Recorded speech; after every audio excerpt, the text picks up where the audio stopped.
We're back out here once again, and today it's all about the tips and tricks that I learned from some pro anglers about jerkbait fishing in the winter. I'm going to give up all the juice, so stick around. Oh, there we go. That's a nice one too. Ooh, that's a good one, kids. Oh, that's a good one. That's a good one.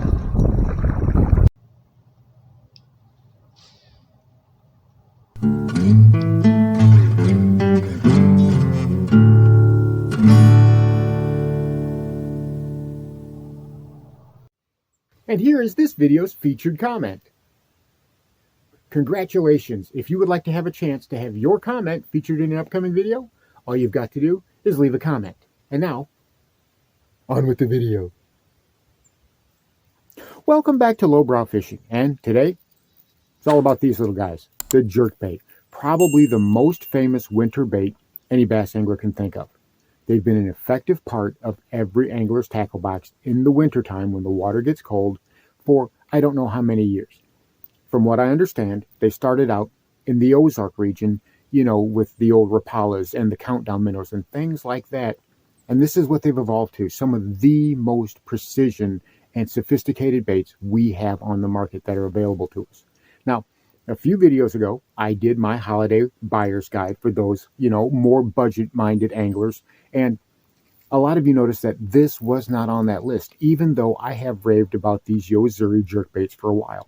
And the reason being is, I'm devoting this entire video to jerkbaits. And this is going to be a prominent part of it because these Yo-Zuri 3DB jerkbaits that I've fell in love with over the past year, they're only $8 off the shelf at Walmart.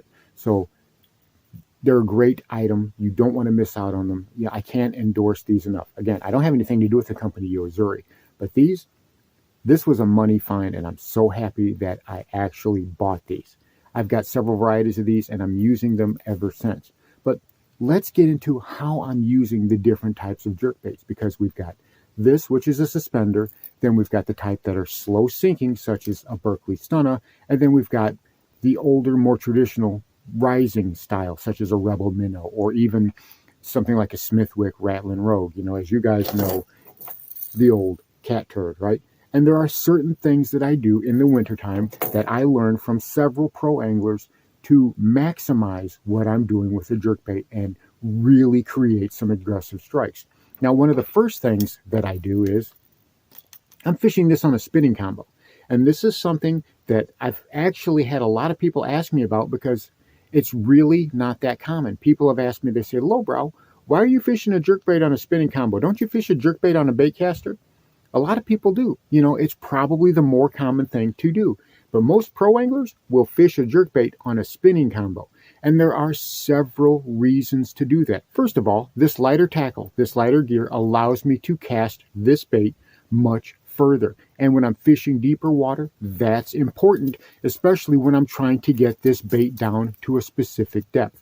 When I'm trying to get this bait down as low as I possibly can in the water before I start working it, spinning combo and light line is going to get you there more than a bait cast with 12, 17-pound test.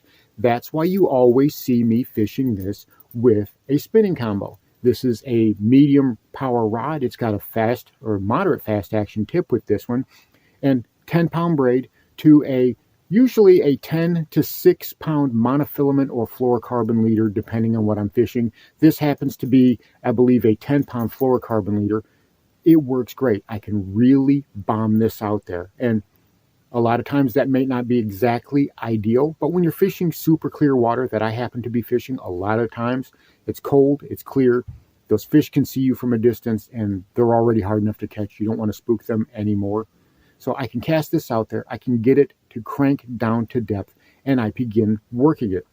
And the way we've talked about working these, obviously, is much more slowly than we would in the spring or in the summer when the water is warm. We've talked about that. A couple of twitches, give a long pause.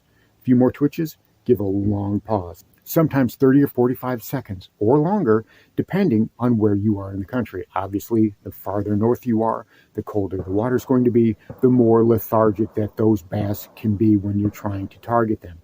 But there's a few things, and we're going to go into them, that really play into how we're going to fish a jerkbait, again, that a lot of people don't think about. And it goes more than just the gear we're using. Obviously, like I said, a spinning combo is one of the things that we use. It's one of the things that we can take advantage of to help us really put our bait where we want to, as far out there. But there are other things, such as taking note of the water density. And you say, well, lowbrow, what does that have to do with anything? Well, water density is very, very important, especially when you're worried about where you're going to be fishing at in the water column, because water hits its maximum density at about 39 degrees Fahrenheit. And why is that important? Well, it has a lot to do with the buoyancy of these bait. Denser water is going to force what would normally be a suspending jerkbait. It's going to force it to rise up in that water column, and you're going to have a harder time keeping it down toward those suspending fish. So we have the water density that we need to take in consideration. Like we said, denser water is going to force what would normally be a suspending jerkbait up and make it float. Now, a floating jerkbait, well, that's just going to rise way up in the water column. And something like, a Berkeley Stunner, which is normally a slow sinking jerkbait, is going to become a suspending jerkbait or a slow riser, depending upon the density of that water. So how do we correct that? How do we still hit the target depths that we want to hit with the gear that we have? Well, there's 3 ways of doing that you can do that are pretty easy to use. First of all, there is a type of wire. It's a small wire that you can wrap around one of your hooks, and it will add some weight to that hook. A lot of times you can do it to the middle hook, you can do it to the back hook, or you can use something called a suspend strip, which is a small piece of lead that is affixed to a piece of tape that you just tape to the bottom of your bait. Causes it to sit in the water column. You can put as many of them on there. You can, take them, alter them, make them lighter, make them heavier, so you can get your bait to hit that target depth that you're wanting to. And the easiest way, just take an old split shot like I've done here. This is a 1/32 size split shot, and I've just got it clipped to the front of the hook. That makes it kind of sit here just a little bit, and that counteracts that buoyancy, that increased buoyancy. This will not sink, it will not suspend, it will still be a slow riser, but that's okay for a lot of situations, because if I'm still working some vegetation or some cover or some structure, a lot of times I want to be able to back out of there nice and easy. And this is essentially a wacky rig in reverse. So instead of a slow worm shimming on the way down, we've got this that's shimmering on the way up. And you'd be surprised at the number of strikes that you can get just by putting a little bit of extra weight on your jerkbait. It's one of the things that the pro anglers do that a lot of regular, normal anglers just don't consider, and that is adjusting the position of your jerkbait in that water column. Even if you're a bank angler, this can be something that is a useful tool for you. You've got something like a Rebel Minnow, something that is a hard floater, something that's going to pop right back to the surface. You want to give it just a little bit of weight, maybe slow that a little bit, or maybe even get it to suspend a little bit. You've got that wire you can put around a hook, they make that. Or you've got the suspend strips, the suspend dots, which you can put under the bottom with a piece of tape. And those work well. Or you can just use a split shot like I do. Now, I know what you're saying. Well, bro, that's on the hook. That is going to cause you to lose bites. I got 3 hooks on this, right? And that's 9 points. Taking 1 point out of it, sort of, just a little bit, is not going to hamper your bite ratio. I promise you. I've never had a problem getting bites doing this. I don't have a problem using the suspend strips. I don't have a problem using the wire. But what it is a trade-off, right? This is a trade-off where I might risk losing 1 point of my hook with putting that bait in the water column where I want it to be with that denser, colder water. And you'd be surprised, right? If you've not fished a jerkbait in the wintertime yet, or if you have fished a jerkbait in the wintertime, take note of how your favorite jerkbaits sit in the water, how they react in the water right now, this time of year. And then next year, when the spring comes around, the summer comes around, and that water really warms up, try it again. You will see that those baits will behave completely differently than what you think they do. And it all has to do with water temperature and water density. So that's one of the things that the pros take into account that you don't. And it's an important factor when it comes to winter jerkbait fishing. There are so many things we can think about. We think about the gear, we think about the retrieve, we think about the color of our bait, we think about, what do the bass see underwater? And those are all important considerations, but there are a few other nuances that we can use to really dial in that jerkbait bite and really put ourselves on some nice fish. Because we're getting to the point in the season where that really big feed is coming to an end. Even down here in the deep south, those bass have kind of eased up. They're not busting on shad as much as they were as that water gets cold, and those bass have they're beginning to get into that winter pattern where they're enduring the winter, right? And most of the time, that usually just means on surviving mostly on what they've eaten, because bass are cold-blooded. They don't need to eat every day.